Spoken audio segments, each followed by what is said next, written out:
দরিদ্র ব্যক্তির কুরবানির হুকুম কি? মুসাফিরের জন্য কুরবানির হুকুম কি? নাবালেগের কুরবানির হুকুম কি? আসসালামু আলাইকুম রাহমাতুল্লাহ। বিসমিল্লাহ, আলহামদুলিল্লাহ, ওয়াসসালাতু ওয়াসসালামু আলা রাসূলিল্লাহি ওয়া বাদ।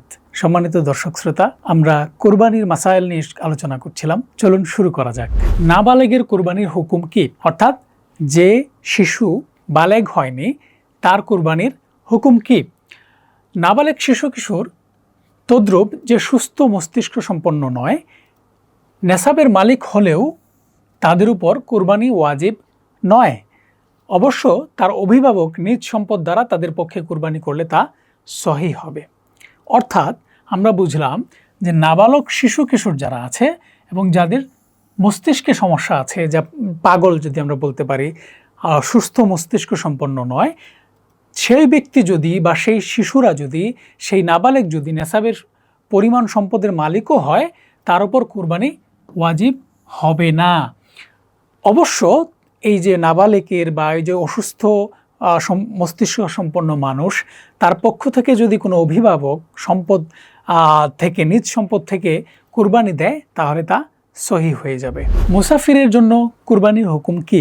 এর উত্তর হচ্ছে, আমরা তো মুসাফিরকে জানি, যে ব্যক্তি কুরবানির দিনগুলোতে মুসাফির থাকবে, অর্থাৎ 48 মাইল বা প্রায় 78 কিলোমিটার দূরে যাওয়ার নিয়তে নিজ এলাকা ত্যাগ করেছে, এরকম তার উপর কুরবানি ওয়াজিব নয়।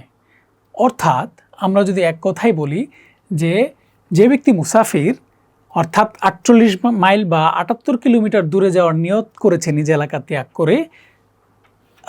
করেছে, তো তার উপর কুরবানি করা ওয়াজিব নয়। এক কথায় কোনো মুসাফিরের উপর কুরবানি করা ওয়াজিব নয়। নাবালেগের পক্ষ থেকে কুরবানির বিধান কি?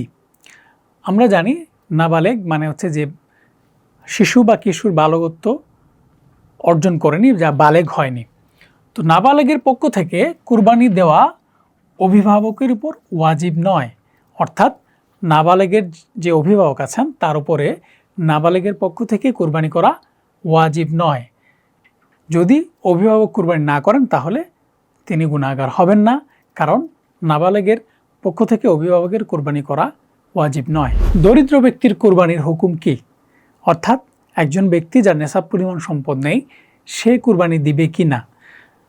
এর উত্তর হচ্ছে, দরিদ্র ব্যক্তির উপর কুরবানি করা ওয়াজিব নয়। কিন্তু সে ব্যক্তি যদি কুরবানির নিয়তে কোনো পশু কিনে তাহলে তা কুরবানি করা ওয়াজিব হয়ে যায়। এক কথায় কোনো দরিদ্র ব্যক্তির উপর নেসাব পরিমাণ সম্পদের মালিক নয়, তার উপর কুরবানি করা ওয়াজিব নয়। কিন্তু সে ব্যক্তি যদি কুরবানির নিয়তে কোনো পশু কিনে ফেলে, তাহলে কিন্তু তার উপর সেটা ওয়াজিব হয়ে যাবে। আশা করি বুঝতে পেরেছেন।